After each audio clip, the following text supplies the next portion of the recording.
Pope Francis has finally broken his silence regarding accusations leveled last August that he had known of ex-Cardinal Theodore McCarrick's serial homosexual abuse and yet reinstated him to a position of influence in the Vatican.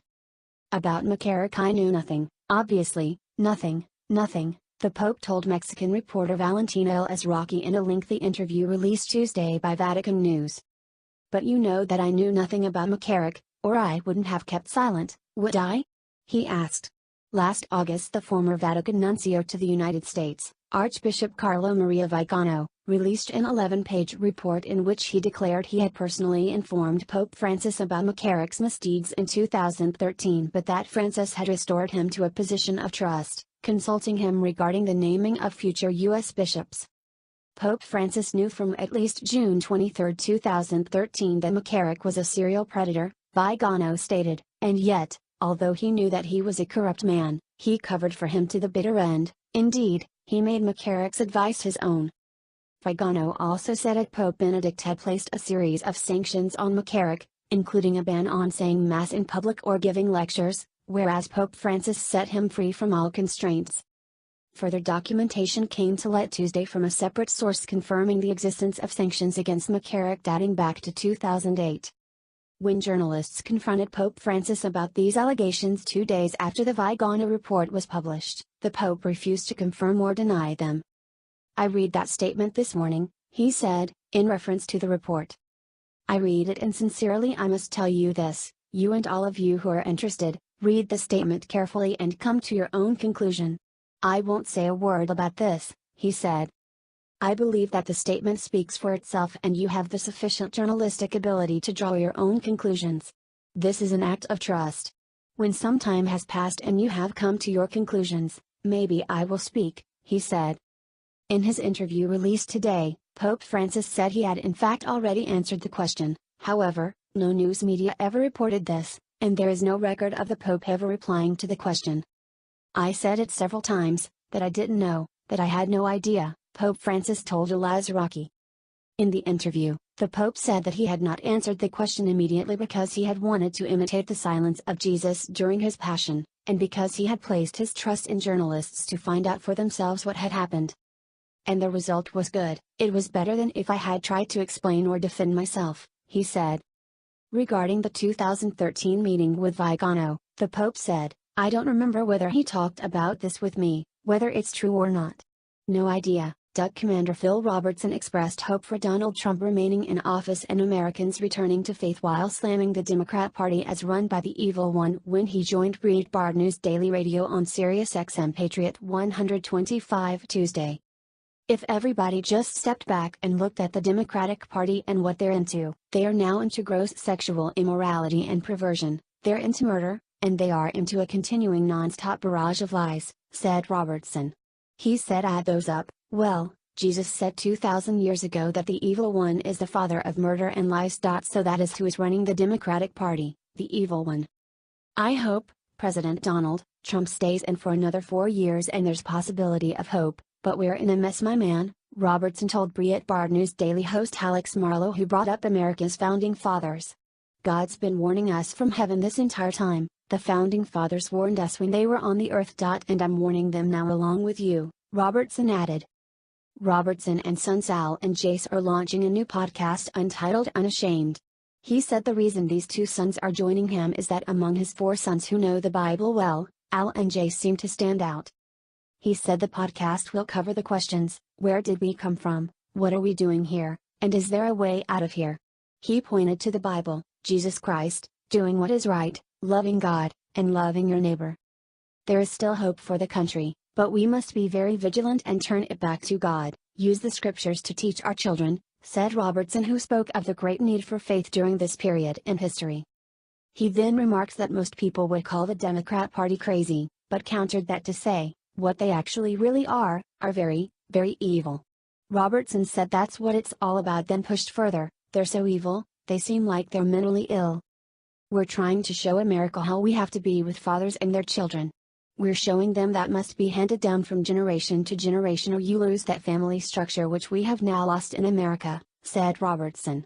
"We've lost it because we didn't, the parents, especially a father, didn't hand that down to their children.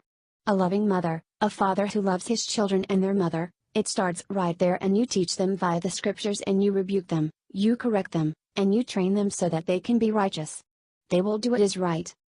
You teach them to salute the flag, you teach them to be patriotic, you teach them to love their neighbors, meaning obey their teachers, obey the law enforcement, said Robertson, who said how to teach these will be included in the podcast. Robertson's hope is that he and his sons will help the American family. 50 million of America's families, my man, do not have a father, he said, as evidence that the American family is in shambles. I'm making a valiant effort, me and my sons, to try to get America to turn back and get a little common sense, a little godliness in them. He cited 1 Timothy 3:16 as indicative of the instruction listeners will see in the podcast. What is the downside for a group of individuals to loving God and loving each other? Robertson said, asking listeners to think about that. Netflix has become the first Hollywood studio to speak out against the recent spate of state laws putting restrictions on abortion, especially that from the state of Georgia, where a burgeoning film industry resides. A growing list of individuals and groups in and outside the film industry are agitating against Georgia, including director Reed Morano and actors Alyssa Milano, Elizabeth Perkins, and Mark Hamill. Organizations such as the Producers Guild of America and the ACLU have also called for boycotts of Georgia over the state's new heartbeat abortion law that bans abortion after a fetal heartbeat can be detected, usually around the 5th or 6th week of pregnancy. Despite the growing chorus of protesters in the film industry, no studios have taken up the cause until now. Netflix has become the first studio to speak out against the abortion laws. The company was the only studio to respond to a request for a statement by industry newspaper, Variety. We have many women working on productions in Georgia, whose rights, along with millions of others, will be severely restricted by this law, Ted Sarandos, Netflix's chief content officer, told Variety. It's why we will work with the ACLU and others to fight it in court. Given the legislation has not yet been implemented, we'll continue to film there, while also supporting partners and artists who choose not to. Should it ever come into effect, we'd rethink our entire investment in Georgia. Cable TV network Starz has also made what might be considered a glancing response to the abortion law in Georgia by announcing a donation to pro-abortion groups while airing its series, P-Valley, which was filmed in the Peach State. However, Starz would not make any more specific comments in response to Variety's questions. The Motion Picture Association of America has also made a statement on the situation in Georgia but has only said it is monitoring events there. The MPA has not announced any particular goals or issued any specific condemnations.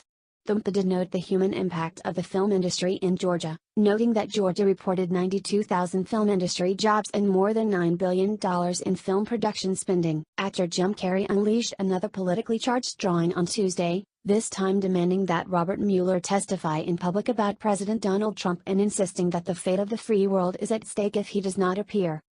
We understand your desire to testify in private, Mr. Mueller, but people don't believe the news anymore because of someone you should have recommended for indictment, Jim Carrey captioned his message, depicting Mueller as a prune-faced old man. Carrey decried Mueller's desire to testify only in a closed session, one not open to public scrutiny. In person, you could make them believe, Jim Carrey continued. No pressure, though. It's just the future of the free world at stake. Mueller delivered an 800-page report to Congress, which was later released to the public, showing that President Donald Trump did not collude with the Russian government to affect the 2016 presidential election. But since he issued his extensive report based on millions of pages of documents and thousands of interviews, Mueller has evinced a reticence to testify in public before Congress. The Sonic the Hedgehog star rejected the extensive Mueller report in April with a tweet depicting Trump in a scene from The Exorcist and featuring a message insisting that Trump is definitely not exonerated and Barr definitely couldn't go any lower. Former Vice President Joe Biden cozied up to a 10-year-old girl on Tuesday, despite his promise to control his personal interactions with women and children. "I'll bet you're as bright as you are good-looking," Biden said to a girl who asked him a question at an American Federation of Teachers town hall in Houston, Texas. He exclaimed when the girl told him that she wanted to be a journalist, and led her over to meet the reporters in the room. "By the way, as these guys will tell you, I'm not always their favorite subject, but the truth of the matter is, the reason why we're who we are is called a free press," he said, as the audience applauded. Biden then urged someone in the room to take the girl to meet the press so she could meet some role models. Some reporters found the exchange rather odd. The former vice president turned criticism prior to launching his campaign about his habit of touching women and children in public without their consent.